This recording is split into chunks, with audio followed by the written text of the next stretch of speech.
Notre enquête commence sur ce petit chemin qui mène au cimetière militaire de Belle-la-Cour. C'est un cimetière du Commonwealth situé dans la commune de Rivière. Y sont enterrés 432 combattants britanniques et canadiens à partir de 1916. Il comporte en outre 116 tombes de soldats français tombés en 1914 et 1915. Ce sont celles-ci qui nous intéressent aujourd'hui. Chaque croix comporte une plaque censée donner l'identité de l'individu avec son nom, son prénom, son grade, son unité et sa date de décès. Ces indications sont suffisantes pour accéder à la fiche militaire du combattant, mort pour la France, grâce à la base de données Mémoire des hommes. Ces plaques sont malheureusement souvent incomplètes ou avec des erreurs dans le nom ou le prénom. Ce qui fait que nous n'avons pas réussi à déterminer à ce jour l'identité de 18 individus sur les 116 du carré français. C'est le cas de cette tombe qui est celle du capitaine William Journy. La plaque ne comporte ni unité ni date de décès. Il y a à l'entrée du cimetière un registre officiel des combattants enterrés ici. Va-t-il nous apprendre davantage? Nous y trouvons bien le nom du capitaine Journy, avec comme seul complément le numéro de sa tombe, le numéro 101. Nous allons essayer d'en savoir davantage sur lui avec la base de données Mémoire des hommes accessible sur Internet. Le résultat de la recherche est clair. On n'y trouve pas de William Journy mort pour la France. Pas plus d'ailleurs d'individus portant simplement ce patronyme. Il pourrait y avoir une erreur dans le patronyme, mais laquelle?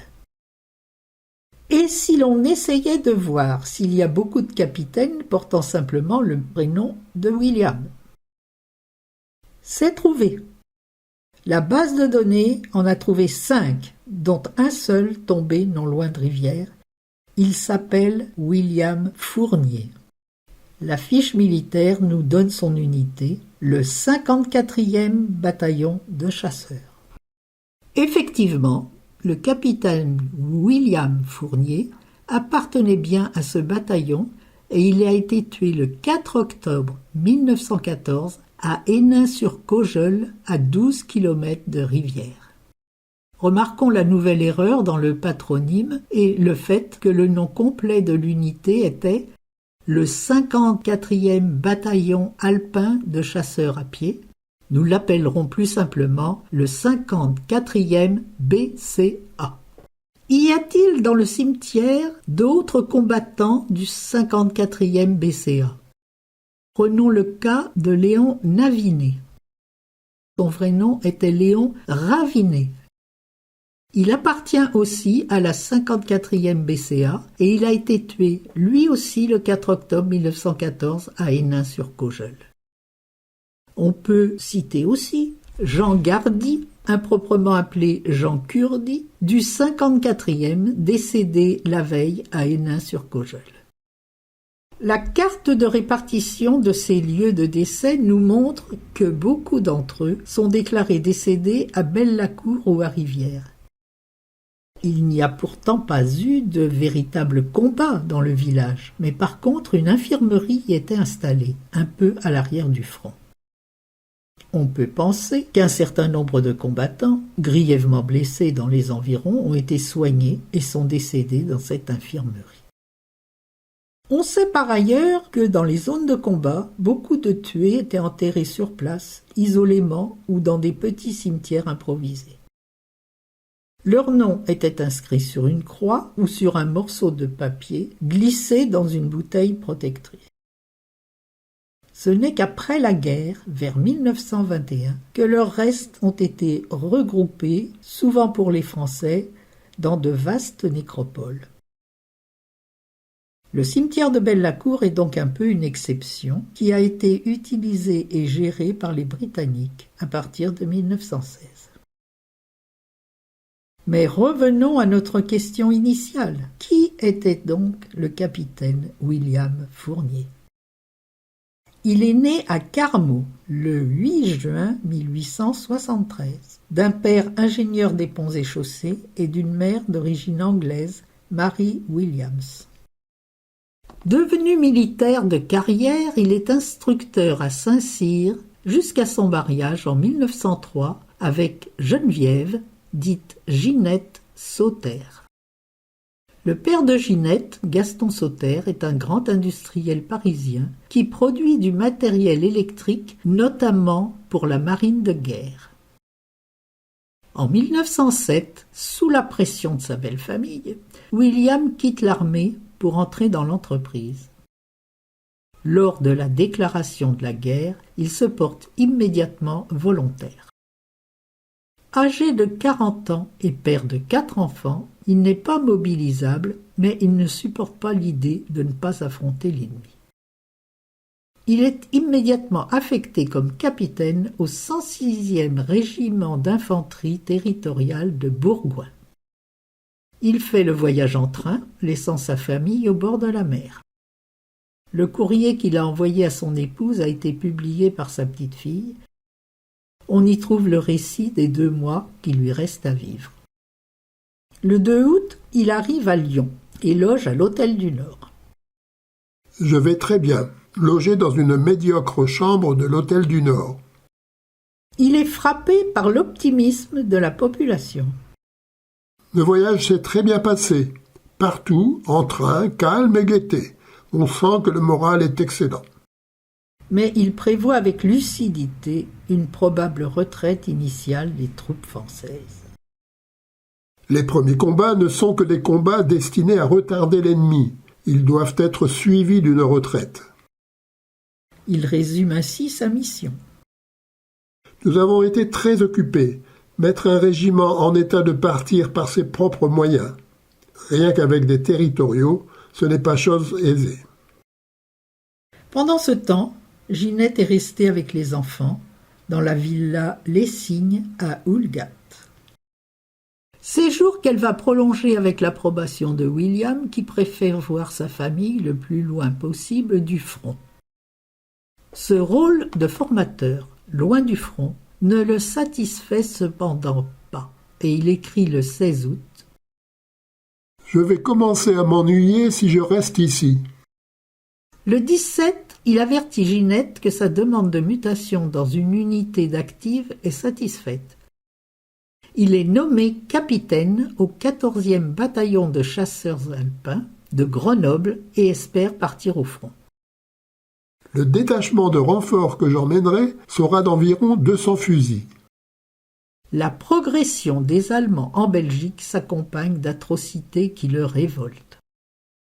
Il faut arriver à la débâcle de ce peuple gluant et répugnant, et nous y arriverons, sans aucun doute. Le 20 août, il écrit à nouveau. Je me morfonds ici. Ma place est ailleurs. Mais il pense à une solution pour accélérer sa mutation.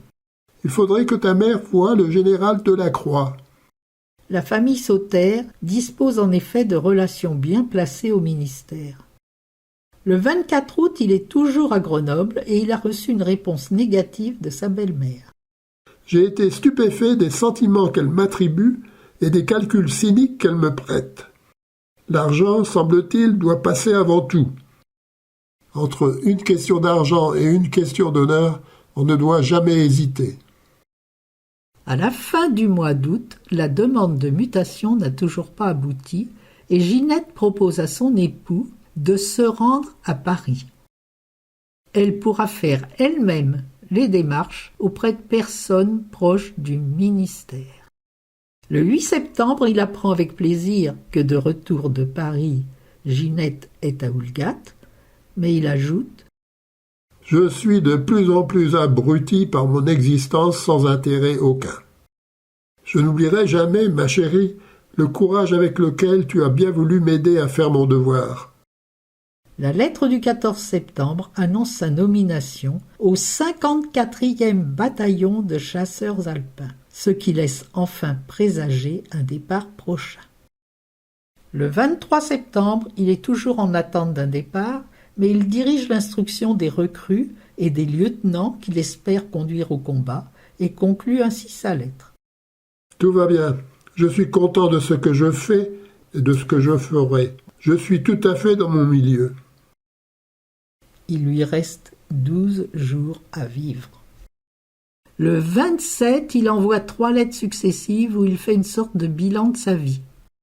Ce fut une grande faute que de vouloir me déraciner, me faire quitter l'armée où je réussissais admirablement, pour me faire entrer dans une industrie dans laquelle je ne devais pas entrer et m'obliger, de ce fait, dans la vie d'affaires. Il avertit aussi Ginette que par la suite, quand même tu resterais des semaines sans nouvelles de moi, il ne faut pas te monter la tête. Dans la 3e lettre, il cite le texte d'une dépêche qui lui donne l'ordre de rejoindre immédiatement le 54e BCA dans l'est de la France. Les derniers mots écrits à la hâte indiquent que sa destination a été modifiée et qu'il doit retrouver son bataillon à Arras. Dès la mi-septembre, en effet, a commencé la course à la mer, et la situation des Français n'est guère brillante.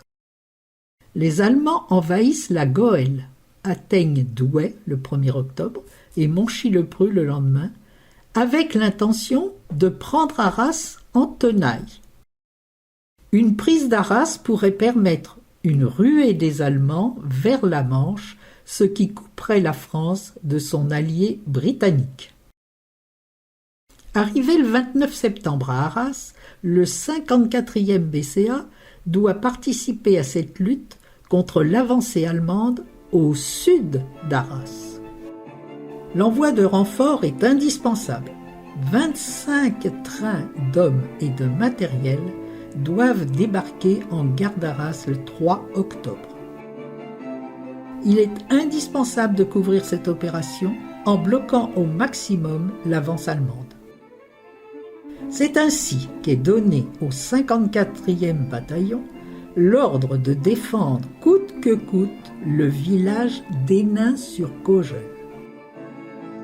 Dès le 1er octobre, le capitaine Fournier est au feu avec le 54e, dont il va prendre le commandement le 3 en remplacement du commandant Mazoyer tombé malade.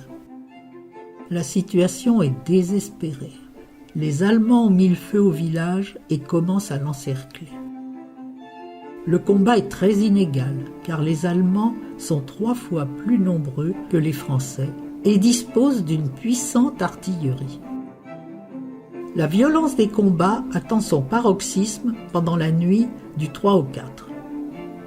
Le capitaine Fournier est mortellement atteint par une rafale de mitrailleuses à 4 heures du matin. Le bataillon doit battre en retraite en direction de Mercatel et un témoin des événements a déclaré que le corps de William Fournier avait été abandonné sur place. Il est probable que les Allemands aient enterré le capitaine Fournier et les autres Français tombés au combat en marquant l'emplacement d'une croix. Les tombes françaises côtoient les tombes allemandes. C'est ce que fait penser l'examen des photos d'un petit cimetière militaire situé dans un bosquet non loin de l'église d'Hénin-sur-Cogel. Ce n'est que vers 1921 que les restes des soldats français enterrés dans les villages des environs ont été regroupés dans le cimetière de Belle-la-Cour. 6 ou 7 ans avaient donc passé, rendant sans doute difficile l'identification des restes des combattants. Ceux de William Fournier auraient été rendus en 1922 à sa famille.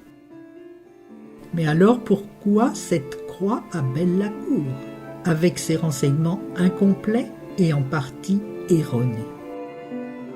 Il y a eu quelque part une négligence ou alors un pieux mensonge. L'interrogation demeure. Les restes de William Fournier sont-ils en réalité au cimetière Montparnasse ou à Belle-la-Cour? On peut supposer que le capitaine William Fournier aurait préféré Belle-la-Cour au milieu de ses camarades de combat.